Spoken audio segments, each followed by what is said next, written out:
What's up, family? It's your man Jeff Kilgore again with Bag of Goodies, where we deal with business and mind all intertwined. And today we're going to show you how to identify those limiting beliefs and get them turned around. You ready? Let's go.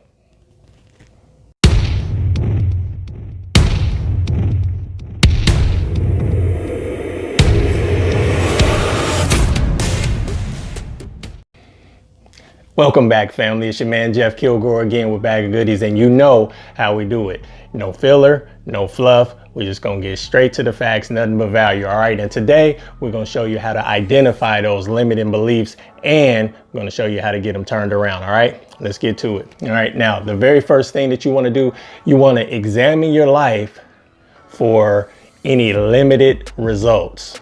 Now, what I mean by that is take a look at the results that you've already received in your life.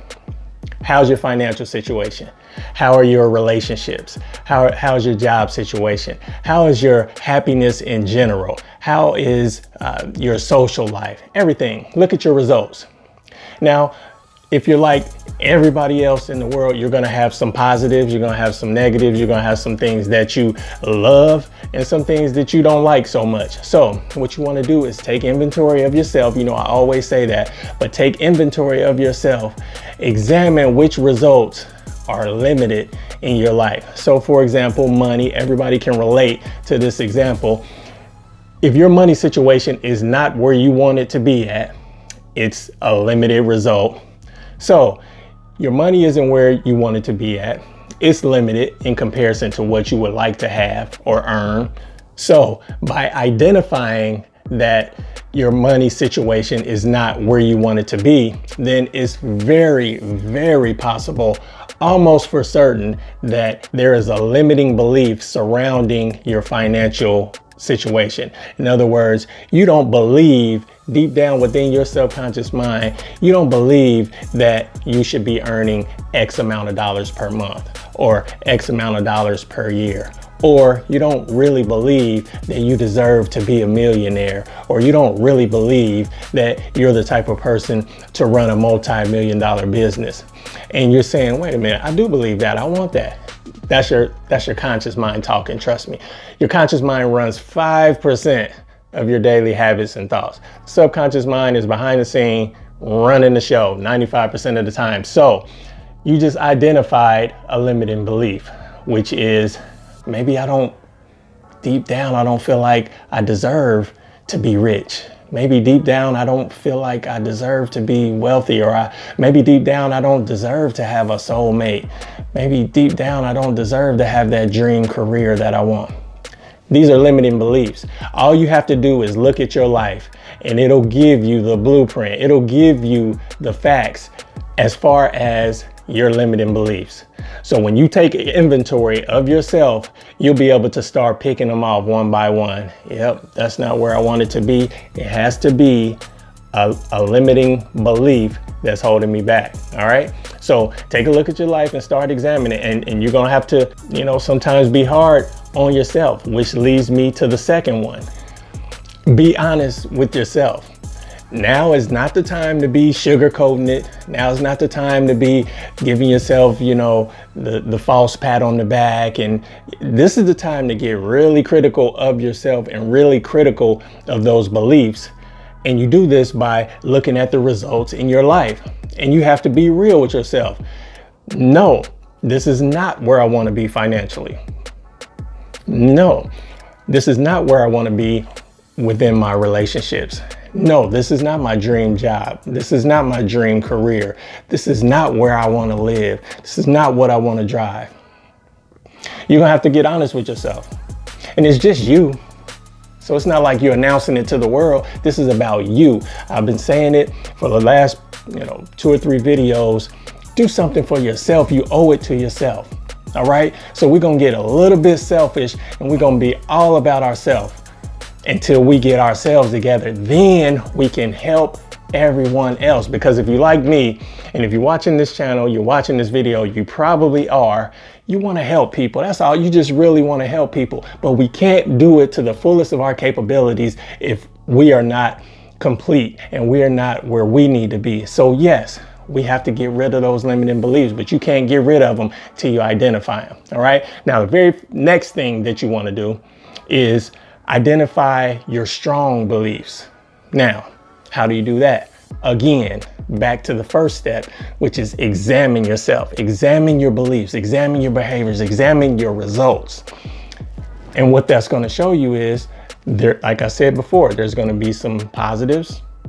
There's going to be some negatives. What you want to do is identify those positives, identify the things that are great, that you're okay with, or that are on the upswing, that are going in a good direction. Identify those and say, well, you know what?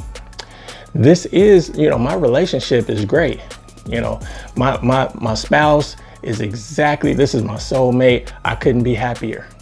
Now, once you recognize that, then the same principles and the same effort and the same habits that you put into making sure that that relationship is going well, that you're giving your all to your spouse or your partner, that you're putting in 100%, those same principles.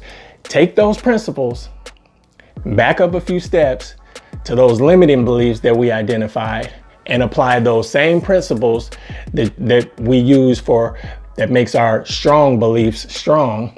Apply those principles to the limiting beliefs. Boom. Simple as that. You apply those principles that you use to make your strong beliefs, apply that to the limiting beliefs. You got the winning formula. Now, it's not always going to be apples to apples. Sometimes you're going to have to tweak it. You're going to have to do certain things. In other words, you wouldn't use all the same principles for your relationship as you would with earning more money. However, the root of the principles remain the same. And a lot of times it boils down to your effort and your habits, your behavior. And so we don't want to change. We don't want to pay attention to the behavior. We want to pay attention to the beliefs that fuel that behavior. Does that make sense? So your behavior, of course, your behavior is what gets the results, but your beliefs is what fuels that behavior. If you don't believe a certain thing, you're not going to do it. That behavior won't take place because you don't believe it deep down inside. And if you do attempt to do it once or twice, you're not going to keep doing it because deep down you don't believe in that. This is why New Year's resolutions do not work. They work for a good 2 or 3 weeks. Then after that, subconscious kicks in. Hey, we don't work out. It's not what we do. We don't get in shape. And so you haven't changed that belief about your health. And so the subconscious mind kicks in, your old paradigm kicks in, and next thing you know, you're back to coming home after work, turning on the TV, cracking open a beer, whatever it is to avoid going to work out and getting that perfect body that you said in your New Year's resolution that you were going to get. Understand? So take those strong belief principles, apply them to the limiting belief principles, and boom, you got a formula for success there. Now, you want to take those strong beliefs, apply them to everything that we just talked about. And if you do this daily, every day, be conscious about it. Keep it in the forefront of your mind. Set a reminder on your phone if you need to. Whatever you need to do to remind yourself, hey, I need to pay attention to my beliefs. I need to pay attention to my results. And by those results, I can tell what my beliefs are. Once you make this a habit in your life, then your life will begin to change. It'll begin to get better. Every day will seem a little better than before. You'll have your ups and downs, but hey, it's a roller coaster. This is life, baby. All right. Now, did you get any value out of that? I hope you did. If you did, you know how I always say, squeeze that like button, like, comment, subscribe, share, all that good stuff. And if you're still rocking with me at this point, you already know I appreciate you. Let's go.